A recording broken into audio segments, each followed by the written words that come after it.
And then suddenly, my situational awareness has gone out the window because I'm so focused on doing the task at hand. Hello friends, welcome back. I am Jason, and there is chaos going on around the world everywhere. There are riots in the streets and cities all over the place, and it is a rough time to be in a really big urban center. And a riot could break out at any given time, and it could just turn into absolute chaos. These peaceful protests can turn into absolute madness at any given moment. And it's really good for us to think about some scenarios ahead of time so we know what we can do, what are our options if this should happen in our location. There's really no way to tell exactly what each situation is going to look like. There's no way to tell exactly where you're going to be when these things break out, or what you're going to be dressed like, or how you will respond in the situation because of the fear, the stress that you're under. It could be a really dangerous situation, but having some forethought, thinking these things through ahead of time, might be a really smart idea. It can help you stay ahead of that chaos curve and potentially save your life. I think oftentimes people wait too late. They don't listen to their instincts. That's problem number one. They don't listen to their instincts. They wait too late to react. If your instincts tell you to get the heck out of Dodge, then do that. The worst thing that's going to happen is you feel like kind of dumb afterwards. You know, it wasn't really that big a deal to start with. But if you can listen to those instincts and immediately respond, then you're going to be ahead of those problems, and there's a much higher likelihood of you avoiding them all in the first place. So if you get even an inkling of something going wrong, danger is near, danger Will Robinson, then react to that and respond accordingly. Take in that information, observe what's going on around you, make some sort of calculated decision, and then act upon it. So let's say, for example, these riots are breaking out, and you've chosen to ignore it. You know that it's happening near your neighborhood, but you've kind of just waited, but suddenly now everything's on fire, right? What do? You could load up in your vehicle, right? And you could head on out of town as fast as possible, right? Assuming you can get through all these riots. And I've seen lots of videos of these situations going on where people's vehicles get stopped. Then the cars start rocking back and forth, and then they get flipped over, and the people get drug out, the windows get broken, and then disaster happens. And I think, one, avoid the area at all costs, right? If driving through that really terrible location that's consumed with rioting is your only option, it may not be the best option. If you're blocked in all other ways, maybe you have to go on foot in the opposite direction. I don't know. That might be the best alternative. But I do know this: don't stop. Keep moving. Even if it's at a slow speed, just do not stop. Keep moving, no matter what. I think is going to be a smart tactic. If you should have some sort of breakdown, like let's say I got a flat on my tire here, right? And I was in a parking garage. I was in my apartment, and I was watching the news, and I was looking out my window, and I was thinking, oh man, this is getting bad. This is getting a little bit dicey. Maybe I should get out of here. And then I start rolling out, and I hop in my truck, and I start pulling out of the parking garage. Not that I could probably even fit my truck in a parking garage, but I pull out of there, and then I realize my tire's flat. Son of a gun, I meant to get that fixed. I've been thinking about getting it fixed. I've been filling it up with air every week or so just to top it off. And eventually I'll get around to patching that thing or replacing it. I just hadn't done it yet, and I forgot about it. Crap. I could stop. I could go into my toolkit here. And don't act like you've never done anything like that before. Put off some sort of maintenance that you should have been doing. I could pull up my toolkit here. I could get my jack, right? I keep this block of wood in here because this works great if you're on some sort of firm surface like concrete or asphalt. But if you're on the dirt, in the mud or something like that, in the grass, this, especially with this heavy truck, this will get smushed down into the earth before it lifts the truck up sometimes. So this big block of 2x8 comes in pretty handy.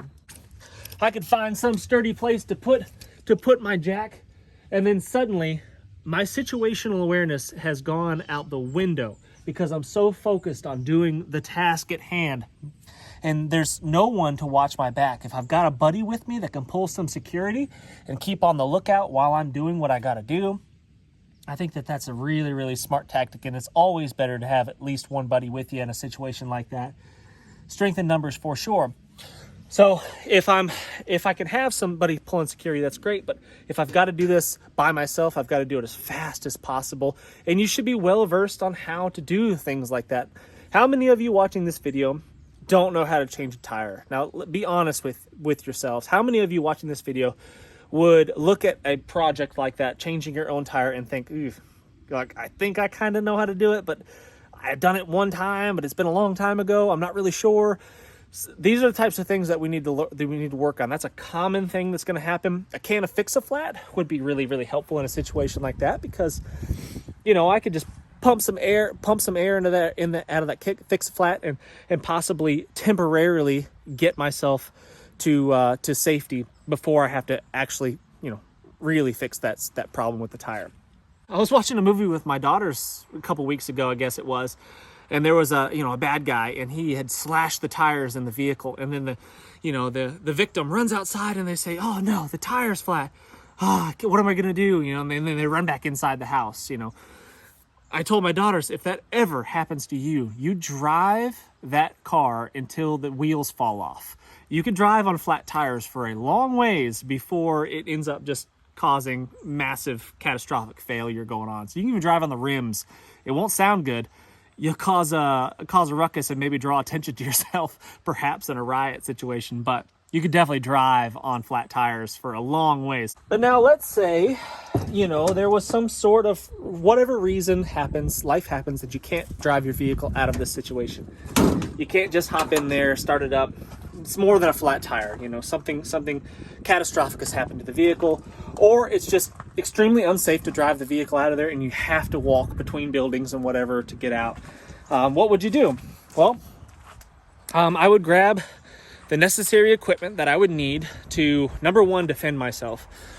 I always carry something on my waistband to do that. I carry it concealed inside the waistband in an appendix carry from tier 1. Tier 1 concealed is what I use. And that's something that I generally always have on me, especially if I'm in an urban type situation, because humans are the most dangerous animal on earth. But I also keep some additional supplies behind the seat here, if I could do it with one hand. Yeah, there we go. I keep some, what is it? Bush cat. Kitty. What are you doing, cat? What are you doing in there? All right, I also keep some additional supplies in here, like this. So a couple extras here, and an outside the waistband holster with a leg strap here, just for easier movement if I should need it. Chances of me needing this, very slim, but nice to have if I should need it. This is actually a very good non-lethal source of defense right here. You could spray someone in the face with this and they'll probably stop doing whatever it is they're doing, at least for a moment. You could also whack them with this heavy metal thing right here and they'll definitely stop doing whatever it is they're doing if you get a good hit on them. So this is a really, really good option for something that's a little bit less dramatic. All right, cat.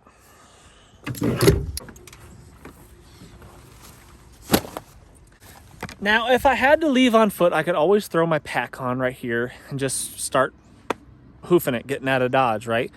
This pack is a little bit tactical, right? I get that. In an urban situation, it kind of sticks out, stands out. And in a riot, you know, maybe it would make me a target, perhaps, potentially. Yes, I see that. But it is what it is, and it's what I've got. It's what I have. And just because, what bothers me is when people tell you that you have to have this thing or that thing, or you can't do whatever it is. Listen, if you got what you got, you have a camouflage backpack, that's what you got. You don't have to go out and buy some special gray man urban gear to do whatever it is you need to do. I understand camouflage might stick out a little bit in an urban environment, but probably not that big a deal. Also in this pack, I have a smaller pack, a small drawstring bag. I also have this fanny pack right here that I could pull out and use that, and that's a little bit less conspicuous, a little bit more discreet. And I could probably carry the necessities in there, depending on what those necessities might be. If there's gunshots and explosions and stuff going on, ear protection is not a bad idea. Eye protection, same deal. kitty, what are you doing in here? What are you doing in there? Eye protection is really smart. I always keep eye pro on my dash right there. And I normally keep it wrapped up in a neck gaiter like this one. And I normally keep it wrapped up in my neck gaiter sitting on the dash right here because this is a really, really easy thing to throw on. And it's a ready to go dust mask, right? You could double it up if you're concerned. You can dampen it to help trap any dust that might get, any particulates in the air that might get into your lungs that you don't want. And then throw on the eye pro right there. And not only does it protect you from any dust and stuff or particulates, debris get flying through the air into your eyeballs, but it also conceals your identity a little bit if you should need to defend yourself in some way and just get the heck out of Dodge and not have to worry about a lot of problems that may come along with that. Not that I'm telling you to do such a thing. This is something I would 100% bring with me, a water purification device, because you're not going to go very far on foot without some clean water to drink, and this would be my go-to, a Grail right here, this big one.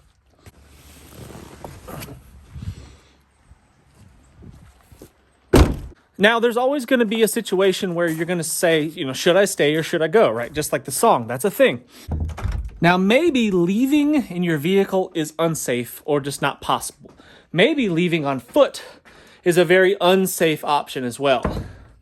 So hunker down, go back into your apartment, stay where you know the terrain, you know the layouts, and possibly you've already picked out the safest locations in that structure where you can set up an ambush for someone that wants to do you harm. Obviously, we're not looking to hurt anybody, but we want to defend ourselves and we want to have the upper hand. We want to have the advantage as much as we possibly can. So this is my rooster roost. It's a mess as usual. There's stuff everywhere. But if this was my option, let's say this was my apartment, where would I want to be? No one's climbing in through the windows, probably. I mean, that's not the easiest way to get in here. They're probably going to come in through my front door right here. That's where they're going to come from. Where would I want to be if they're coming up through this front door? Well, I'd probably want to be somewhere over here on this side where I've got some cover and concealment, right? These aren't ballistic walls or anything like that. Bullets and stuff can go through them. So I need to take that into consideration. So maybe I want to hide myself in a more discreet location where I can just wait this thing out. I probably hide out over here in this corner right here. And if I hear somebody coming up the steps, if I hear somebody opening up that door, I know that I can get the drop on them. And I will definitely have the advantage. Anyone that's ever had to clear rooms can tell you that it's a very, very dangerous situation having to go into a building. Any type of room or structure. You do not have the upper hand. You have to have strength in numbers in order to make that happen, because one guy inside of a building like this that's barricaded in is very, very dangerous, especially if they know you're coming. So that's probably what I would do if I had to stay in my location and I couldn't go anywhere. In a chaotic situation such as a riot, people are not acting rationally at all. They're caught up in the moment and they're potentially doing things that they normally wouldn't do, or maybe they're just seizing the opportunity to do something that they've always wanted to do and just go nuts. I don't know.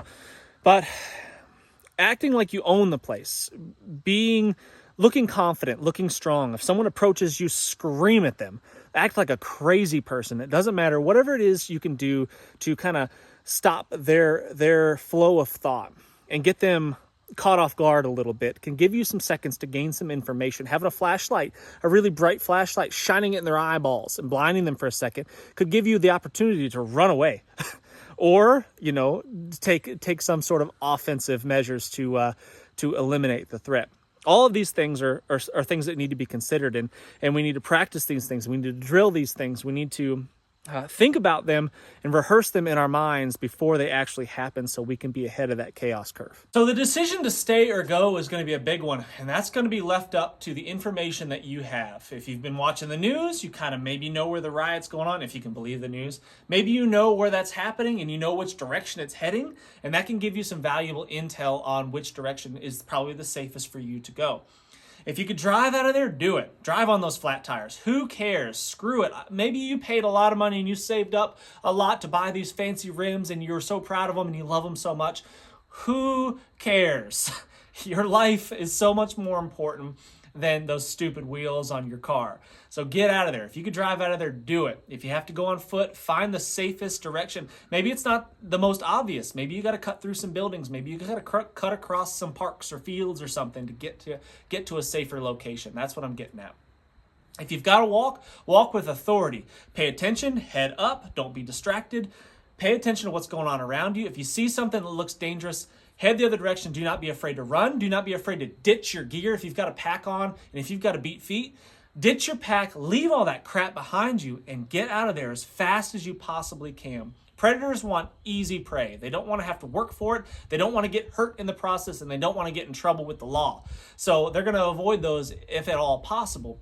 Anyway, guys, I'd really love to hear what you think about this subject in the comments section. Leave me lots of comments. Let's discuss this. I'd really love to hear from you. Hit the thumbs up. Please subscribe if you haven't done so already, and I cannot wait to see you on the next video.